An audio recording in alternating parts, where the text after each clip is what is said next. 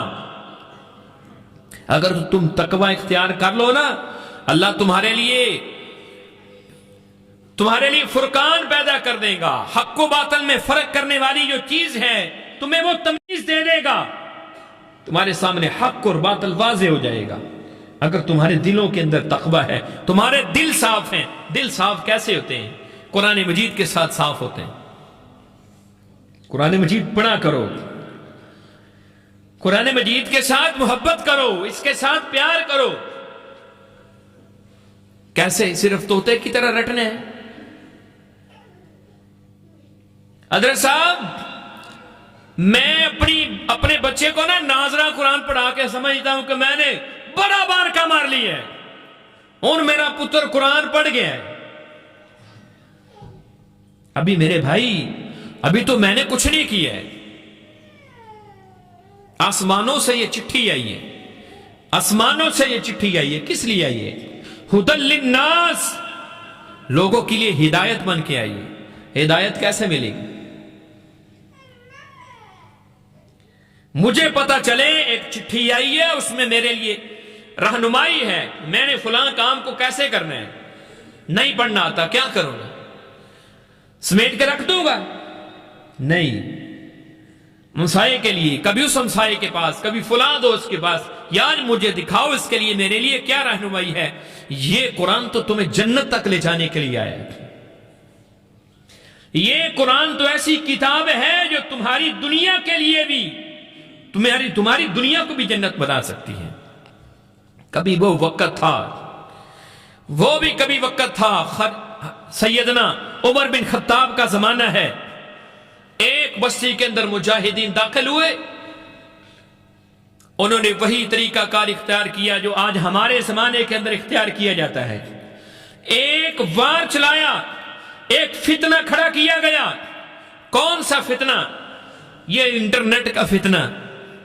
دنیا جہان کا گند میری انگلی کے ایک کلک کے نیچے جمع کر دیا گیا.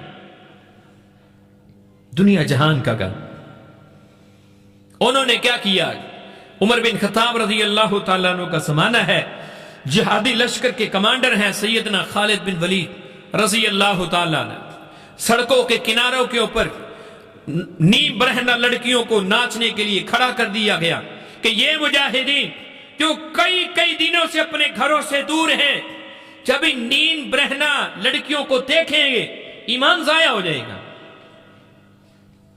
جن کی زندگیوں کے اندر قرآن تھا، اللہ کے پیغمبر علیہ السلام کی حدیث، جن کے جسم کے ایک ایک انگ کے اوپر، جسم کے ایک ایک حصے کے اوپر نافذ تھی، ان کی حالت کیا تھی؟ جنہوں نے قرآن مجید کو سمجھا تھا۔ میں نے نہیں سمجھا، میں تو طوطے کی طرح رٹ کے سمجھتا ہوں کہ بس میرا فرض پورا ہو گیا، بس میرا فرض پورا ہو گیا۔ مجھے ایک واقعہ یاد آ رہا ہے، پاکستان کا ایک نوجوان تعلیم حاصل کرنے کے لیے بیرون ملک گیا، کہتا وہاں میرا ایک عیسائی دوست بن گیا، کہتا میں روزانہ صبح اٹھ کے قرآن مجید کو سینے کے ساتھ لگاتا ہوں، اس کو چومتا ہوں، آنکھوں کے ساتھ لگاتا ہوں، نماز پڑھنے کے بعد میں اس کی تلاوت کرتا ہوں، بڑی اس کی تعریفیں کرتا ہوں، ہماری مقدس کتاب ہے، ہمیں اس سے بڑی محبت ہے، بڑا پیار ہے، میں اس کو زمین پر نہیں رکھتا، نیچے نہیں گرنے دیتا، میں اس کو سینے کے ساتھ لگاتا ہوں، اس کو چومتا ہوں، اس کو چاٹتا ہوں۔ ایک دن عیسائی دوست نے سوال کر لیا، بتاؤ تم بڑی تعریفیں کرتے ہو اس کتاب کی، مقدس کتاب ہے، اس کتاب کے اندر لکھا کیا ہے؟ کہتا مجھے بسم اللہ کا ترجمہ بھی نہیں آتا تھا، میرے جسم سے کہتا پسینے نکلنے لگے کہ میں اس عیسائی کو کیا جواب دوں۔ میں اور آپ اپنے گریبانوں کے اندر جھانک کر دیکھیں، قرآن مجید سے محبت کا دعویٰ میرا بھی ہے، آپ کا بھی ہے، قرآن مجید کے لیے کٹ مرنے کے لیے میں بھی تیار ہوں، آپ بھی تیار ہیں۔ آپ اپنے آپ سے پوچھیں سورۃ الفاتحہ کا ترجمہ کس کو آتا ہے؟ نمازوں میں سکون کیسے آئے گا؟ امام صاحب 2 آیتیں لمبی کر دیں، مساجد کے اندر کوہرام مچ جاتا ہے، کیوں ایسا ہے؟ پتہ ہی نہیں ہے، قرآن مجید کی مٹھاس کو ہم نے سیکھا ہی نہیں ہے، نماز کی مٹھاس کو ہم نے سیکھا ہی نہیں ہے، ایمان کہاں سے آئے گا؟ فتنوں سے بچاؤ کیسے ہوگا؟ تقویٰ کہاں سے آئے گا؟ ہماری نمازوں کے اندر تقویٰ نہیں ہے۔ یہ وہ رونا ہے جو ہم لوگوں کے سامنے روتے پھرتے ہیں۔ دنیا کے اندر ہر دوسرے تیسرے ملک کے اندر میری اور آپ کی لتریشن ہو رہی ہے، مارے پڑ رہی ہیں، کاٹا جا رہا ہے، کاجر مولی کی طرح۔ جانوروں کی قدر و منزلت ہے، کتے کے خون کی قیمت ہے، جانور کے خون کی قیمت ہے، مسلمان کے خون کی قیمت نہیں ہے۔ وجہ کیا ہے؟ مسلمان ہے ہی نہیں، میں ایمان والا میں ہے ہی نہیں ہے، میری قدر و منزلت کہاں سے ہوگی؟ جو ایمان والے تھے ان کی قدر و منزلت یہ تھی۔ تو میں آپ کو سنا رہا تھا وہ واقعہ، سیدنا خالد بن ولید رضی اللہ تعالیٰ عنہ نے یہ ماجرا دیکھا، مجاہدین شہر میں داخل نہیں ہوئے ابھی تک لڑائی کے لیے، انہوں نے یہ کام کر دیا، عمر بن خطاب کی طرف ایک خط بھیجا، قاصد دے کر بھیجا، بتاؤ امیر المؤمنین اب کیا کریں؟ جن کے دلوں کے اندر ایمان تھا، جنہوں نے قرآن مجید کو سیکھا تھا، انہوں نے اپنے ایمان کو کیسے بچایا تھا؟ عمر بن خطاب رضی اللہ تعالیٰ عنہ نے کہنے لگے مجاہدین کے کمانڈر کو پریشان ہونے کی ضرورت نہیں ہے، ان کے سامنے سورہ نور کی آیات کی تلاوت کر کے اور ان کو شہر کے اندر داخل کر دو۔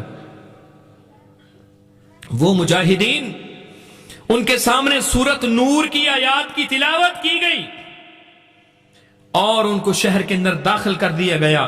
سارا لشکر شہر کے اندر داخل ہو گیا، کسی ایک مجاہد نے بھی کسی نوجوان لڑکی کی طرف نظر اٹھا کے نہیں دیکھا۔ سب سے اینڈ والا جو مجاہد تھا اس کو ان لڑکیوں نے گھیر لیا، کہنے لگی بتاؤ تو صحیح تم انسان ہو یا فرشتے؟